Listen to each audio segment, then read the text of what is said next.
Film शुरू होती है एम्स्टर्डम नेदरलैंड्स में, जहां अमेरिकन बैकपैकर्स पैक्सटन, जॉश और आइसलैंडर ओली की मुलाकात होती है एक रशियन लड़के एलेक्सी से, जो उन्हें स्लोवेकिया हॉस्टल के बारे में बताता है जहां बहुत ब्यूटीफुल अमेरिकन गर्ल्स है। नेक्स्ट डे तीनों बैकपैकर्स ट्रेन से स्लोवेकिया के लिए निकलते हैं। ट्रेन में उनकी मुलाकात होती है एक डच बिजनेसमैन से, जो बहुत क्रीपी हरकतें करता है, जिसकी वजह से जॉश डर जाता है। वो डच बिजनेसमैन वहां से चला जाता है और ये तीनों भी स्लोवेकिया रीच होते हैं। वो एक छोटे विलेज में आते हैं और एक लोकल हॉस्टल में चेक इन करते हैं। रिसेप्शनिस्ट उन्हें बताती है कि उन्हें रूम शेयर करना होगा क्योंकि यहाँ ज्यादा रूम्स अवेलेबल नहीं है। तीनों रूम में आते हैं और अपनी रूममेट्स नटालिया और स्वेटलाना से मिलते हैं, जो उन्हें डिस्को के लिए इनवाइट करते हैं। डिस्को में वो एंजॉय कर रहे थे, लेकिन जॉश को अनईजी फील होता है और वो क्लब से बाहर आता है।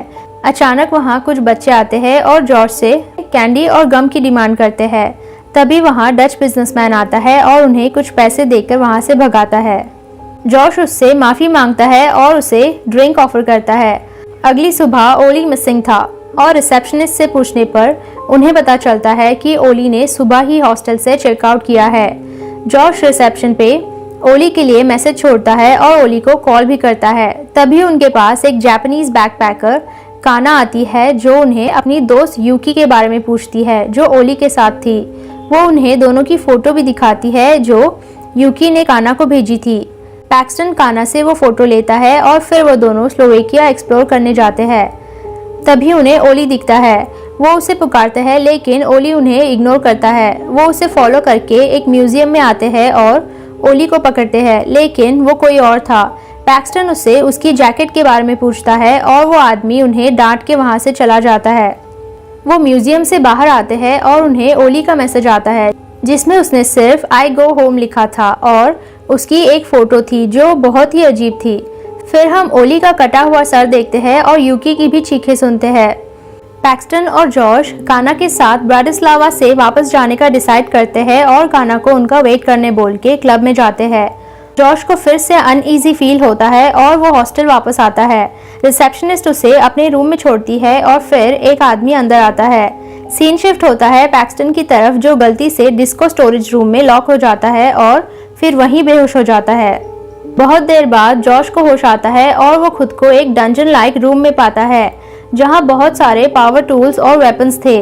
उसके हाथ और पैर एक चेयर से हैंडकफ थे और डच बिजनेसमैन रूम में एंटर करता है, जिसने लेदर एप्रॉन और ग्लव्स पहने थे। वो जॉश को ड्रिलिंग मशीन से टॉर्चर करने लगता है। उसके बाद वो जॉश को अपने सर्जन बनने के सपने के बारे में बताता है, जो उसकी ट्रबलिंग हाथों की वजह से पूरा नहीं हो पाया। जॉश उससे अपनी जान की भीख मांगता है और वो उसके पैर काट के उसे छोड़ देता है। वो दरवाजा खोल के उसे जाने बोलता है, लेकिन जॉश चल नहीं पाता और क्रॉल करके दरवाजे की तरफ जाने लगता है। सर्जन उसे ड्रैग करता है और एक मिरर के सामने उसका गला काट के उसे मार देता है। सुबह स्टोरेज रूम खुलता है और पैक्सटन हॉस्टल वापस आता है। रिसेप्शनिस्ट उसे उसका बैग वापस देता है और बोलता है कि जॉश ने रूम से चेकआउट किया है और अब वो भी वहां नहीं रुक सकता। पैक्सटन गुस्सा हो जाता है और रिसेप्शनिस्ट उसे एक रूम की चाबी देता है, क्योंकि जॉश उसे ऐसे छोड़ के नहीं जा सकता था। वो रिसेप्शनिस्ट को काना के बारे में पूछता है, जो उनका वेट करने वाली थी, लेकिन रिसेप्शनिस्ट बताता है वो भी हॉस्टल से जा चुकी है। वो देखता है जॉश रूम में नहीं है और अब उसकी रूममेट्स दूसरी गर्ल्स है, जो उसे बिल्कुल उसी तरह डिस्को में इनवाइट करती है जैसे नटालिया और स्वेटलाना ने किया था। पैक्सटन लोकल पुलिस स्टेशन में रिपोर्ट लिखाता है और फिर जॉश को ढूंढने जाता है। तभी उसे एक बार में नटालिया और स्वेटलाना मिलते हैं और वो उसे बताते हैं कि जॉश और ओली एक आर्ट शो में गए हैं। पैक्सटन उसे भी उस जगह ले जाने बोलता है और नटालिया उसे अपने साथ ले जाती है। नटालिया उसे एक फैक्ट्री में लाती है और फिर अंदर जाने से पहले उसे अमेरिकन टूरिस्ट बोल के मॉक करती है। उसका बिहेवियर भी पूरा चेंज हो चुका था।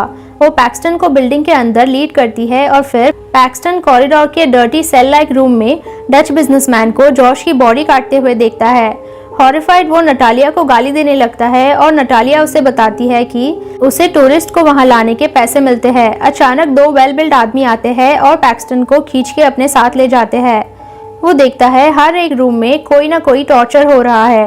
पैक्सटन को भी एक रूम में चेयर से हैंडकफ किया जाता है और फिर एक जर्मन क्लाइंट पैक्सटन के रूम में आता है और उसे गार्डनिंग क्लॉ से टॉर्चर करता है। फिर वो उसे गन से डराने लगता है, लेकिन पैक्सटन जर्मन में उससे अपनी जान की भीख मांगता है और वो क्लाइंट गुस्सा हो जाता है और वो गुस्से में बाहर जाके एक गार्ड को पैक्सटन का मुंह बंद करने बोलता है। इसके बाद वो पैक्सटन को चेन सॉ से टॉर्चर करता है और पैक्सटन वॉमिट करने लगता है। वो उसका मुंह खोलता है और फिर से चेन सॉ से उसे मारने की कोशिश करता है, लेकिन चेन सॉ पैक्सटन की उंगली को लगती है और उसके हाथ से बहुत सारा खून आता है। वो फिर से चेन सॉ से उसे मारने आता है और फिसल के नीचे गिर जाता है।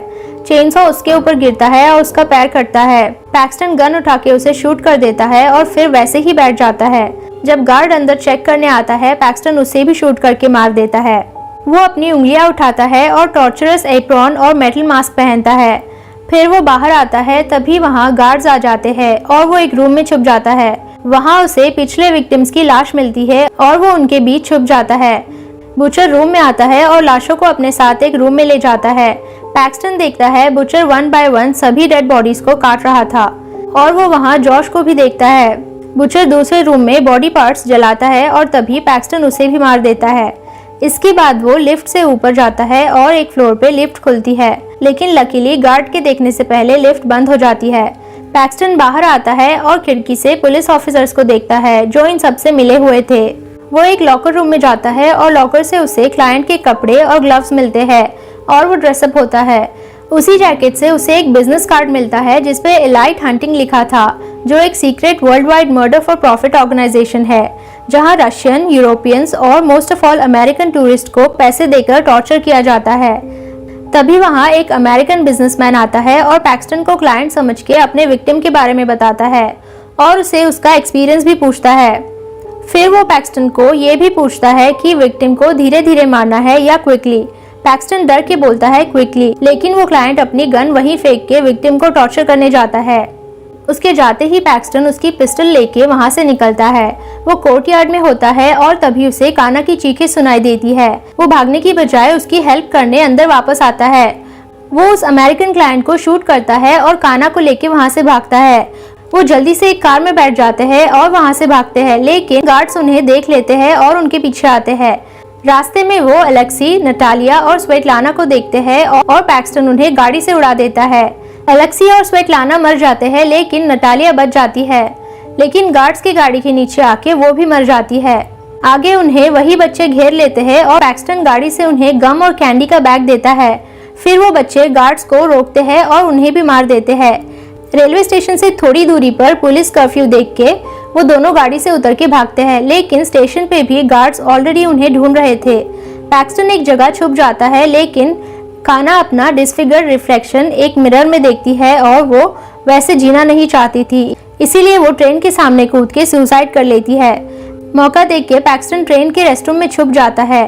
ट्रेन में पैक्सटन डच बिजनेसमैन की आवाज सुनता है जिसने जॉश को मारा था और वो उसके पीछे ट्रेन से उतरता है। डच बिजनेसमैन रेस्टरूम में जाता है और पैक्सटन उसे वहीं मार देता है। मूवी की ऑल्टरनेट एंडिंग में डच बिजनेसमैन ट्रेन से उतरने के बाद अपनी बेटी को लेकर रेस्टरूम जाता है। वो अपनी बेटी सास्किया को लेडीज रेस्टरूम में अकेले भेजता है और खुद जेंट्स रूम में जाता है। बाहर आते वक्त वो एक सर्जन नाइफ नोटिस करता है। वो बाहर अपनी बेटी का वेट करता है, लेकिन उसकी बेटी बाहर नहीं आती। वो रेस्टरूम में चेक करता है और उसे सिर्फ उसका टेडी बेयर मिलता है। वो एब्सोल्यूट पैनिक में स्टेशन पे आता है और अपनी बेटी को पुकारता है, लेकिन वो अपने पीछे पैक्सटन को नोटिस नहीं करता जिसने उसकी बेटी को किडनैप किया था। ट्रेन चलती है और movie ends here. Thank you for watching everyone. अगर आपको एक्सप्लेनेशन पसंद आती है तो लाइक और सब्सक्राइब जरूर करें। Thank you.